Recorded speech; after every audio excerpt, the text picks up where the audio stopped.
my heroes, we're almost there. Okay, at this step, we're going to discuss the healing process and the post-operative instructions. Now, to recap, up to this point, we went through different phases. We went through the planning and assessment, we went through the pre-surgical prep, and we went through the surgery. And after the surgery, we left the office with either a fixed-in bridge or a removable full denture. Now, what happens next?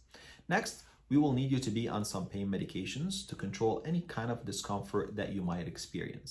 Now, most patients report very little pain, and not necessarily pain, but mostly soreness and tenderness in the gum tissue. And most pain medications that we use will get you really comfortable and have very, very little discomfort with the process. Now, we will also ask you to continue taking your antibiotics, your vitamins, and your antioxidants, as well as continue to rinse with the mouthwash that we gave you. Those are very important pieces to help you heal up a little bit quicker and fight any infections that might come up after the surgery.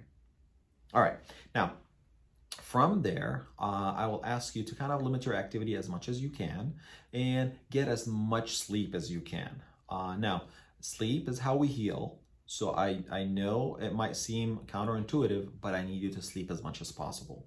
Now, in some patients, we might ask you to sleep upward, okay, with your head elevated. So plan on that, and I'll give you notice if you're, the patient that needs to do that. Now, from there, we're going to ask you also to ice. In the first 48 hours, it's very, very important to ice. Icing reduces inflammation and swelling dramatically.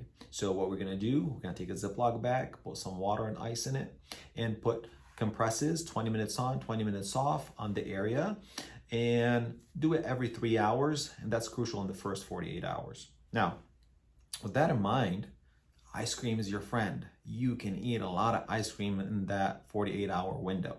Okay. Now, next, some patients might experience a little bit of bruising, which sometimes can happen. If that happens, we want you to do warm compresses, not cold, warm after day 4. Okay. That helps, get those, bruises kind of to disappear a lot quicker. Now, from there, we want to also make sure that we are, if you're a patient that smokes, we're not smoking, okay? Smoking can increase the risk of complications dramatically. So definitely, no smoking whatsoever. If we're going to smoke, we're going to have complications. Okay. Now, from there, I also would want you to watch what you eat, okay? There's some modifications to your diet that we're going to talk about. And some of these can be, for example, being on a liquid or a soft diet, anywhere from a couple of days to up to 8 weeks after. So those are things that are very important to understand, okay? And follow. That's crucial in some scenarios, okay? Now, after all that, and obviously we'll give you a sheet with all these instructions once you come into the office, but we'll see each other for post-op visits on a regular basis in the first 3 months, just to ensure there is no complications, okay? Yeah, you heard it right. Complications. Complications can come up anytime we do any type of surgery in the body. So I have a video dedicated for these complications. You can, go and watch that. But we tried to keep these complications as minimal as possible. And I hope you appreciate by now all the precautions that we're taking to do just that.